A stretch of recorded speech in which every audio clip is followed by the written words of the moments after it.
बोलिए कृष्ण कन्हैया लाल की जय। गुरुर्ब्रह्मा गुरुर्विष्णु गुरुदेवो महेश्वरम गुरुर् साक्षात् परब्रह्म तस्मै श्री गुरुवे नमः तस्मै श्री गुरुवे नमः। આજના શુભ દિને તમામ શ્રોતાજનોને મારા હૃદયભાવપૂર્વક જય શ્રી કૃષ્ણ।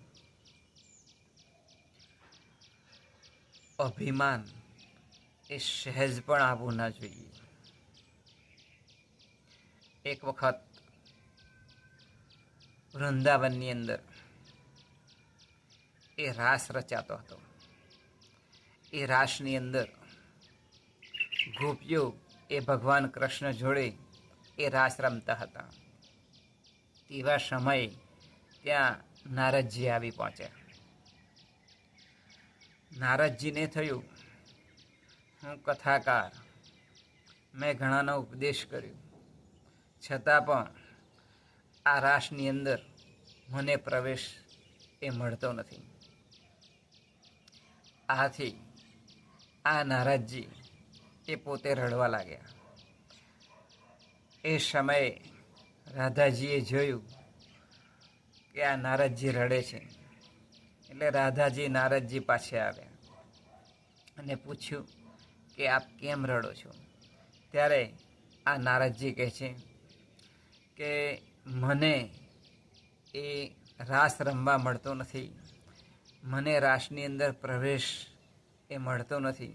જો હું ગોપી થયો હોત તો મને ભગવાન જોડે એ રાસ રમવા માટે એ તક મને મળતી।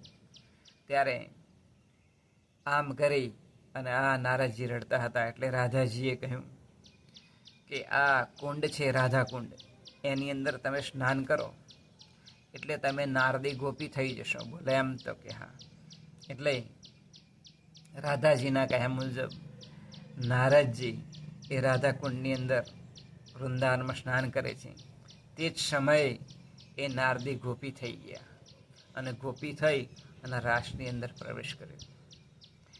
આમ નારદજીને હતું કે હું જ્ઞાની છું, કથાકાર છું, છતાં પણ મને એ રાસની અંદર પ્રવેશ મળતો નથી। પરંતુ જ્યારે એ નારદી ગોપી થયા ત્યારે એમને રાસની અંદર પ્રવેશ મળે છે। જો મને રાસની અંદર પ્રવેશ મળતો હોય તો મારે પણ એ કુંડમાં સ્નાન કરવું જોઈએ। આમ કરી અને નારદજીએ સ્નાન કર્યું એટલે નારદી ગોપી બની ગયા અને એમનું અભિમાન જ ઓગળી ગયું।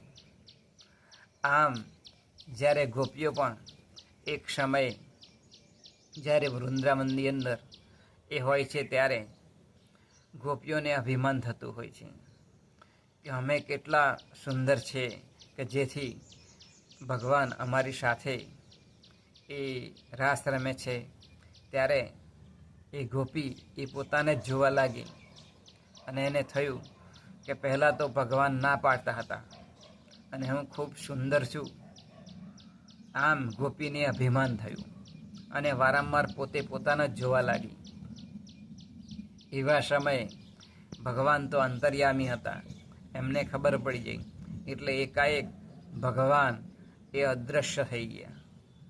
ત્યાર પછી એ ભગવાન એ અદૃશ્ય થયા પછી એ જોતા હતા કે આ ગોપીઓ મારા વિયોગની અંદર શું કરે છે। તો ગોપીઓ એ બધી શોધમ શોધ કરતી હતી કે ભગવાન ક્યાં ગયા, ભગવાન ક્યાં ગયા, પરંતુ ભગવાન અદૃશ્ય થઈ ગયા હતા। થોડા સમય પછી એ ભગવાન એ જ્યારે એમના સમક્ષ પ્રગટ થયા ત્યારે ભગવાને કહ્યું કે તમે તો એકબીજાને મળીને, એકબીજાને વાતો કરીને, એકબીજાને મળીને તમે દુઃખ વ્યક્ત કરતા હતા, પરંતુ હું તો એકલો એકલો તમારા વિયોગમાં એ ખૂબ દુઃખી થતો હતો। આમ ભગવાને એ ગોપીઓને કહ્યું। જ્યારે એ ગોપીઓને પોતે પોતાને જોવા લાગી હતી અને અભિમાન હતું કે પહેલાં તો ભગવાન રાસ રમવાની ના પાડતા હતા, ત્યાર પછી એ અદૃશ્ય થયા ત્યારે એ ગોપીઓને દુઃખ થતું હતું। ત્યારે એમનું અભિમાન ઓગળી ગયું કે અમારા કરતાં પણ શ્રેષ્ઠ એ ભગવાન છે, સુંદર એ ભગવાન છે. આમ એ ગોપીઓનું અભિમાન એ ઓગળી ગયું. એક વખત ગોરખનાથ એ પોતે પોતાના જ્ઞાનથી ખૂબ અભિમાન કરતા હતા અને કબીરજીના જે શિષ્ય હોય એમને એ પોતાના સંપ્રદાયની અંદર જોડતા હતા. આ વાતની ખબર કબીરજીને પડી એટલે કબીરજી શાસ્ત્રાર્થ કરવા માટે એમણે આહવાન કર્યું. ગોરખનાથને ખબર આપી કે તમે મારી સાથે શાસ્ત્રનું જ્ઞાન એ કરવા માટે, શાસ્ત્રાર્થ કરવા માટે તમે આવો. આમ કહ્યું એટલે આ ગોરખનાથજી હતા એમણે એક ત્રિશૂળ રોપ્યું અને ત્રિશૂળ ઉપર આ ગોરખનાથ બેસી ગયા.